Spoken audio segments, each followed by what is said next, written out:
서학동 사진관에서 전시하고 있는 엄상빈입니다. 제가 그 포토마로부터 질문지를 한 5가지 종류를 이제 받았는데, 제일 첫 번째가 사진을 시작한 계기에 대해서 얘기해 달라고 그래서 첫 번째로 이제 계기를 말씀드리면, 저는 그 사진을 전공한 사람은 아니었고, 제가 대학 다닐 때 서클이 등산반이었습니다. 그 등산반이 그냥 대충 다니는 게 아니고 암벽 등반, 빙벽 등반 이런 전문 트레이닝을 하는 그 서클이었는데, 그때 이제 너무 좋은 풍경들을 너무 많이 봐서 내가 이 다음에 산악 사진을 좀 찍어야지, 그렇게 생각했던 게 이제 첫 번째 계기였죠. 그랬지만 산악 사진보다는 오히려 이제 그 후에 사회적 다큐 쪽으로 이제 빠지게 된 여러 가지 이제 사연들이 있습니다.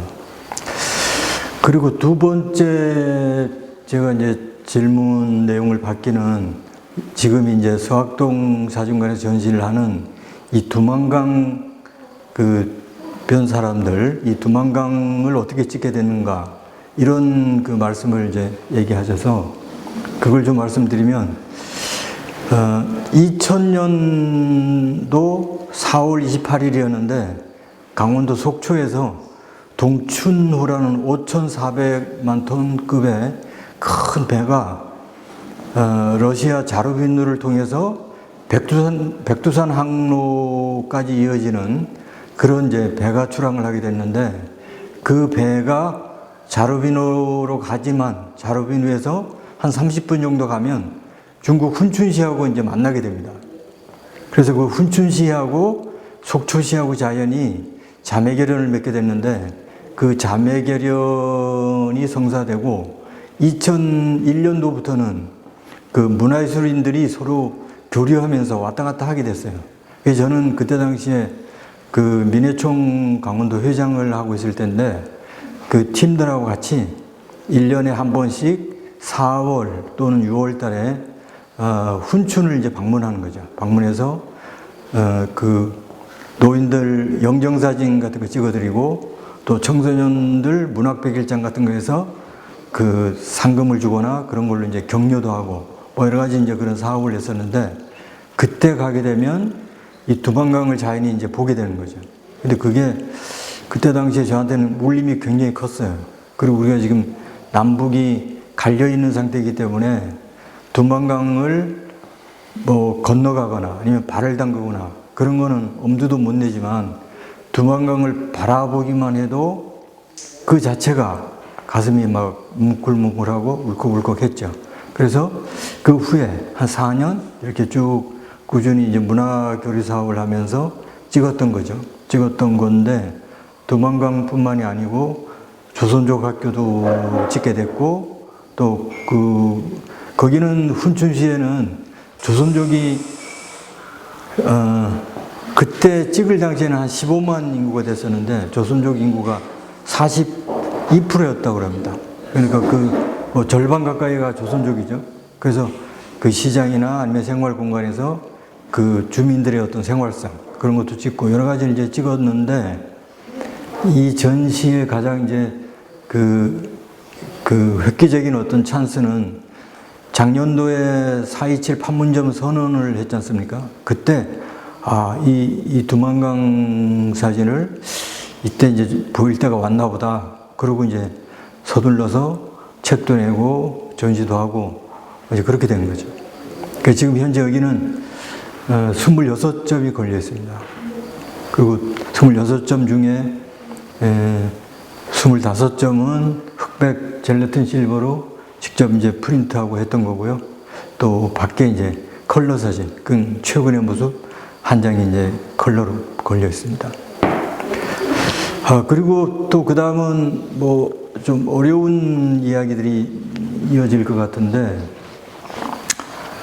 포토모에서 저한테 선생님이 그 평소 사진을 찍는 데 있어서의 어떤 그 철학 같은 걸 이제 물어봤는데, 그건 뭐 철학이라고 그렇게 어렵거나 뭐 딱딱한 이야기로 풀어갈 얘기는 아니고, 제가 지금까지 개인전을 15번 했죠. 15번 하고 책도 사진집을 12권 이렇게 냈으니까 이제 많이 낸 편인데 그동안 쭉 해왔던 게 어떤 특별한 뭐 철학이다 이런 걸 다 짚으면서 했다기보다는 제 삶의 어떤 그 흔적들을 기록한 것 같아요. 예를 들어서 제가 그 83년도부터 이제 속초에 살게 됐는데 속초 그 아바이 마을이라는 게 속초의 이제 청호동을 그렇게 부르거든요. 그러니까 자연히 아바이 마을을 짓게 됐죠. 그 자체가 또 실향민들을 이제 접하게 되면서 그분들의 아픔, 또 어떤 역사적인 그런 그 담론이 있는 공간을 또 짓게 됐고, 또 예를 들어서 또 살다 보니까 95년도였나요? 고성 쪽에 산불이 나는 거예요. 그 산불이 그때 당시는 보도에 건국 이래 최대 산불이다. 그리고 뭐 여의도 10배가 3일 동안 그냥 삽시간에 타버렸다. 뭐 이런 굉장한 뉴스가 나오죠. 그러면 또 그걸 찍게 되는 거죠. 그걸 안 찍을 수가 없잖아요. 뭐 그런 거. 또 제가 늘 이제 관심을 가지고 있는 분단 같은 것도 동해안에 있는 철조망들, 또 군 시설물들, 또 자연히 고성 쪽에 있는 그 통일전망대를 비롯해서 거기 DMZ 뭐 이런 것들을 이제 늘 찍는 거죠. 그래서 지금까지 책도 내고 전시도 여러 번 하긴 했지만 그것들이 제 삶과 제 주변에 또한 거기에 저까지 포함되어 있는 저의 이야기죠. 그리고 또 저하고 가장 이제 밀접됐던 거는 제가 이제 2006년도에 학교 이야기라는 책을 냈었는데 그거는 제가 교직 그러니까 고등학교에서 수학 교사를 20년 했었는데 그때 당시에 학교 그 학생 아이들을 찍은 거예요.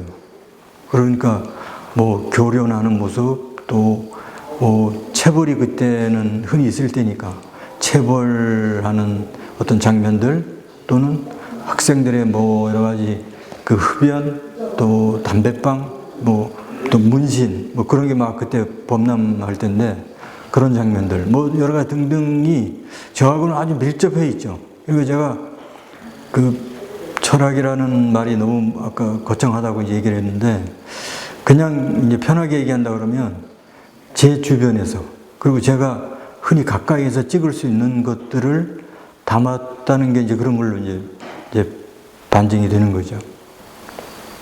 그리고 또 그 질문 내용 중에 하나는 제가 이제 올해 사진을 한 지가 한 40년 되어 가는데 그 작업의 가장 이제 중심이 뭐냐. 뭐, 물론 이제 개인전을 여러 번 했다고 해서 그게 다 한 테마는 아니잖아요. 그리고 그게 뭐, 아까 얘기한 것처럼 여러 가지 이제 테마와 이제 소재, 주제가 있는데 그 중에 그래도 가장 중심이 되는 어떤 그 작업은 뭐냐. 그렇게 이제 묻는 경우가 이제 많이 있죠. 그래서 저는 뭐, 그런 질문이 나올 때마다 저는 그 아바이 마을을 비롯한 이제 분단 작업을 한 것을 이제 중심에 두고 있습니다. 그거는 83년도에 속초고등학교로 발령이 나면서 우연히 찍게 된 거지만 지금까지 그러니까 36년 됐네요. 36년간 쭉 찍어올 만큼 저한테는 굉장한 그 무게감이나 어떤 역사감이 있었던 거죠. 그래서 찍고 있는데 그 83년도, 그러니까 80년도부터 제가 사진을 시작했으니까 83년도면 이제 막 그 사진에 눈을 뜰 그 단계였는데 그래서 아바이 마을을 찍으면서 그 흑백 사진의 어떤 매력 또는 그 사회적 다큐멘터리 80년대쯤에 미국으로부터 어떤 사조라 그럴까요? 사회적 다큐멘터리 아니면 뭐 그때 당시 영어로는 소셜 랜드스케이프 뭐 이런 이제 표현을 많이 썼는데 그런 표현들이 막 들어왔을 때하고 제가 아바이 마을 찍을 때가 서로 같은 시기였던 것 같아요. 그래서 저도 아까 얘기했듯이 어떤 산악사진이나 어떤 자연 다큐멘터리보다는 이런 사회적 다큐멘터리에 빠져들게 된 계기가 아바이 마을이었던 것 같아요. 그래서 제가 이제 아바이 마을을 가지고 여러 번 이제 전시도 했지만 2017년도인가 속초시에서 그 아바이 마을에 갤러리가 생겼어요. 그래서 그 갤러리 개관 전으로 한 3달간 제가 이제 전시를 초대를 받아 했는데 그때 오프닝 때도 그런 얘기를 했어요. 무슨 얘기인가 하면 제 사진의 고향은 아바이 마을입니다. 이렇게 얘기를 했는데 그 얘기가 딱 맞는 얘기죠. 아바이 마을을 찍으면서 여러 가지 사진의 어떤 그 노하우 아니면 사진의 심도 아니면 사진의 어떤 그 표현 뭐 여러 가지 이제 그런 것들을 익힌 곳이 소위 말해 이제 그걸 통해서 오늘의 엄상빈이 있게 한 게 이제 아바이 마을인 거죠. 그래서 저는 당연히 누가 그걸 묻는다면 아바이 마을이다 이렇게 이제 늘 얘기를 하고 있습니다. 그리고 또 이제 그 질문 내용 중에 이제 하나는 그렇게 이제 사진을 뭐 짧지 않은 기간 동안 해왔는데 지금 이제 후배들한테 어떤 이야기를 해줄 수 있겠습니까? 이렇게 이제 질문이 있었어요. 그래서 거기에 대한 얘기를 그냥 뭐 나름대로 좀 해본다 그러면 이런 비유가 적당한지는 잘 모르겠는데 저는 옛날 그 민해총이나 그런 예술단체 활동을 하면서 시인들한테 이제 질문했던 게 뭔가 하면 시인은 왜 시가, 화가, 소설가 이렇게 집가 잘 안 쓰고 왜 시인이라고 사람인 잘 쓰냐. 그게 굉장히 궁금했어요.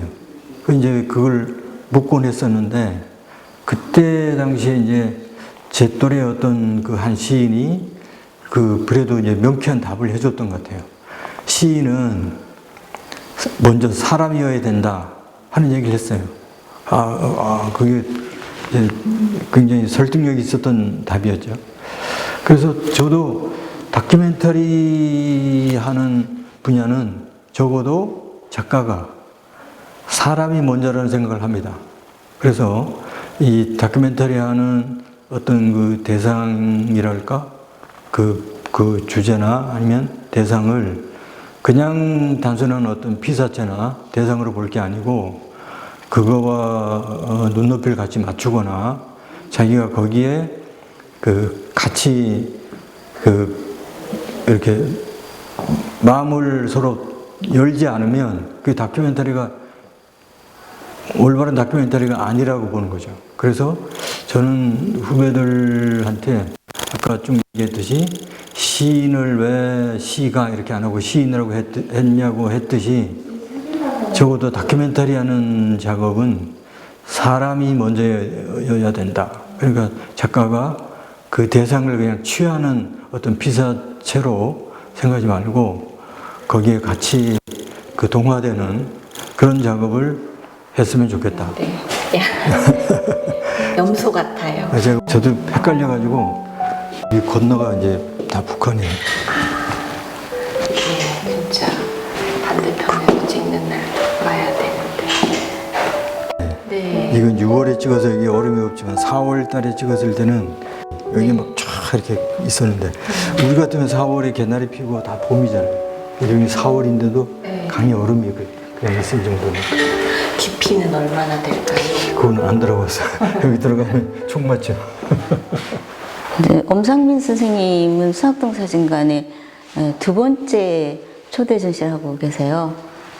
특별히 그 엄상빈 선생님이 가지고 계시는 그 다큐멘터리에 굉장히 순수한 꾸밈 없고 굉장히 그 삶에 접근하는 방식에서 진솔한 그런 사진들이 좋아서 이번에 다시 두만강변 사람들 사진전을 기획하고 초청하게 됐습니다.